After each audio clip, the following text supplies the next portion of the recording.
This is English Shorthand Dictation number 294 and the dictation speed is 100 words per minute. Ready? Start. I am happy to participate in this inaugural function of Platinum Jubilee of the Income Tax Appellate Tribunal.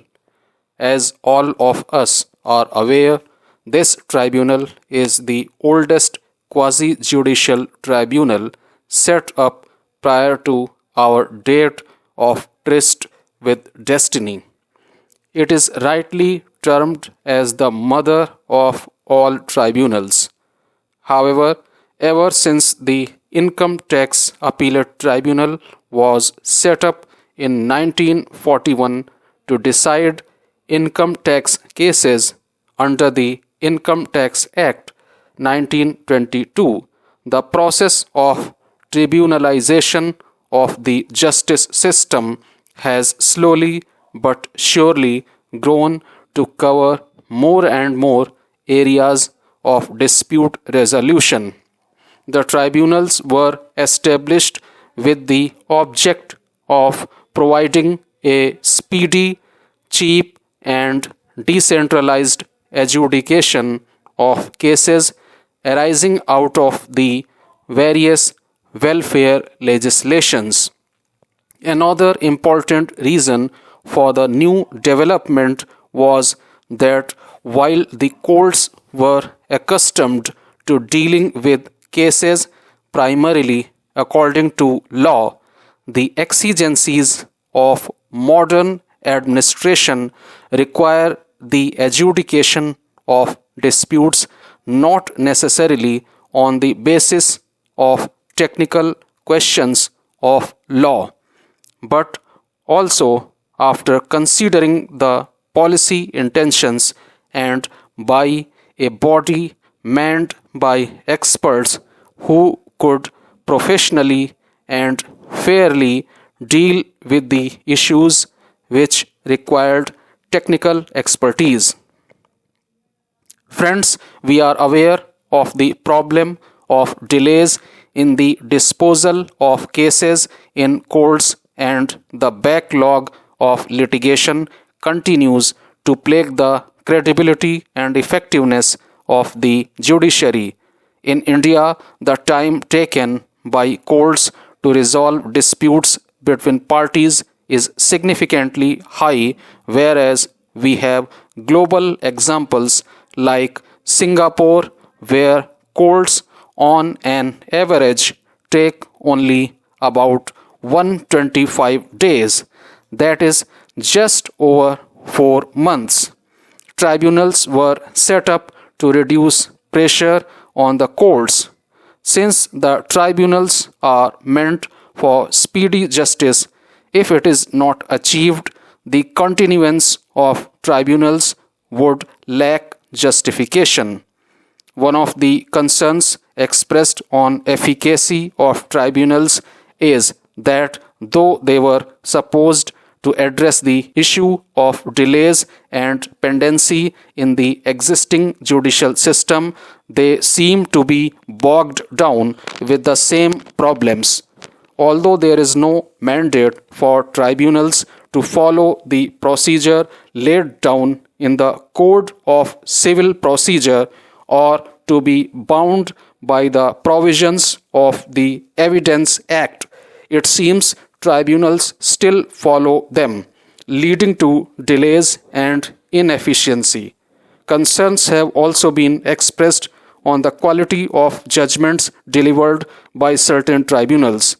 At the same time, the working of tribunals has been assailed on lack of independence also. The tribunals have been vested with the power of reviewing or overseeing appeals from the actions of the executive, except in few cases when only the private parties are involved. Thus, the requirement of independence and exhibiting higher standards of performance is far greater in case of tribunals. The hallmark of any institution depends upon the reputation which it builds up over a period and the litmus test is in maintaining consistency of it being fair and judicious, apart from rendering speedy justice. In this regard, I must say that the Income Tax Appellate Tribunal has steadily but consistently built up its reputation. I have noticed that the tribunal has a backlog of less than 1 lakh cases, but a close examination of the details reveals that broadly the appeals are disposed of within 6 months to 1 year from the date of institution.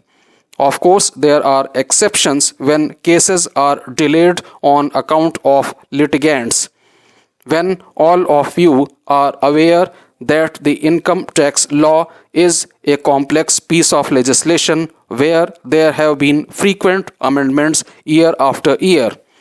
Even for an expert body like Income Tax Appellate Tribunal, there is a strong need for the members and practitioners to constantly update their knowledge to perform the functions assigned to them in an effective manner.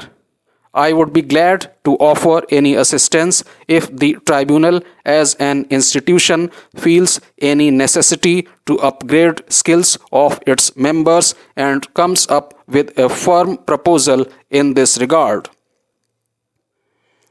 Friends, the objective of speedy justice cannot be achieved without active participation of the bar. The departmental representatives too need to extend their cooperation so that the appeals are disposed of within the time frame. The practice of seeking adjournments except when it becomes critical and vital must be curbed. The system of pre-trial hearings, which is gaining popularity in developed economies, should be put to use immediately. A major reform can be undertaken with digitalization of documents and setting up of e-courts. We must get rid of the habit of using paper. We must move in the direction of e-governance to provide the litigants better services not only for case management but also for introducing effectiveness and efficiency in the litigation cycle.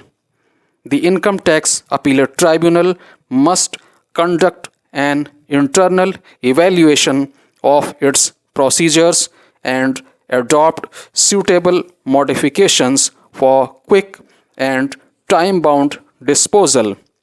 I understand that the tribunal is already in the process of digitalization and paperless filing of appeals.